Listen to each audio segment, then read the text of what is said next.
So Jonah, I'm going to do the same with Russell, but you have 10 seconds to break down the film, starting now. Really funny rock and roll road comedy. Did it in 4.5, I'd say. That's all I need. Not bad, not bad. One of the main things that I noticed is you have to do or deal with a lot of puking. Correct. What did you use as a puke replacement? Cinnamon oatmeal. Really? It was actually quite delicious. Yeah? Yeah. Good one. Made me feel like I wanted to puke a few times myself. Yeah, that's the idea. Puke from laughter. Puke from laughter? Yeah. Just from your sick. It looked really realistic. And excess. It's just cinnamon oatmeal. Fair enough. Good to know, so you can get out of school. What was it like when you first met Russell? What did you think, and where did you meet him? I first met Russell, I think, for the table read for Forgetting Sarah Marshall, which is like where you read the script out loud with the other actors. And I thought he was really funny.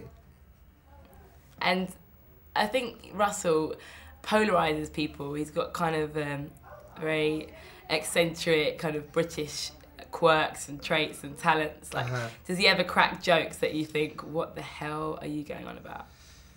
No, because I think even if I don't understand sometimes like a reference, if it's a British reference or something, I can laugh at how just unique and bizarre the way he says it is, if that makes any sense. Yeah, it's his delivery and who he is that makes you laugh. Yeah, and just his belief in what he's saying, even if it sounds like it's from outer space. And what about his dress sense? Have you ever thought of rocking yourself a pair of tight jeans and heels? No, I think he looks great in his outfits, but I don't think it would work. I don't think it would. I think they're uniquely to him. And in the film, there is quite a specific sex scene that involves you, the character that Russell plays, and your girlfriend. Have you ever been in a similar situation yourself? I have not been in that situation before with me and another guy and my girlfriend. Thank the Lord. I think I would be. I think it's meant to be really uncomfortable in the movie and hilarious, but in real life it would probably just be uncomfortable and devastating. It's quite shocking. Did you prefer filming out in the US or here in the UK?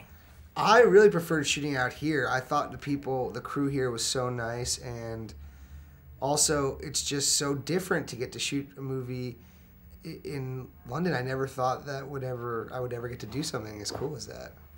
And do you think that there are big differences in British humour and American, and what are they? I don't think there are. Everyone always says like, oh, it's too British or it's too American to translate, but I think the things that are just really quality do translate.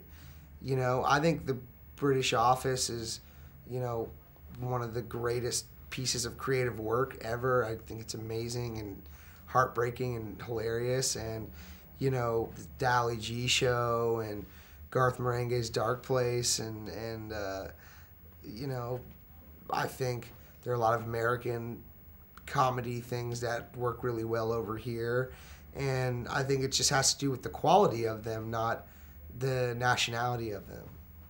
And in real life, you have family that work in the music industry. Yeah. Do you think that Get Him to the Greek is a really good representation in a parody sense of the music industry itself? Yeah, I think a lot of David Geffen and Jimmy Iovine, who are two of the most iconic music figures I hear, really loved the movie and couldn't believe how accurate it was. And I've gotten emails from people who work in the music business about how accurate it was. And also, we had Diddy in the movie, who, first off, let me say is, I would be the first to think he wouldn't be funny in a movie because he's so serious, hip-hop mogul type of guy. But he's hilarious in the movie, and it's one of the pleasant surprises of the movie. And also, he was a good barometer of authenticity for us because he's a huge figure in the music business, and he was able to tell us whether things seemed too false or, if we were getting things right or not. And are you a big hip-hop fan yourself? Yeah, I love hip-hop. Have you ever written your own bars and lyrics? Yeah, I definitely used to freestyle when I was a teenager, and I was way more into making my own beats. I had like an MPC and all that stuff. I have a few seconds left. Will you give us a little freestyle? Absolutely not. Fair enough. Thank you very much. Yeah, thank you. Wicked.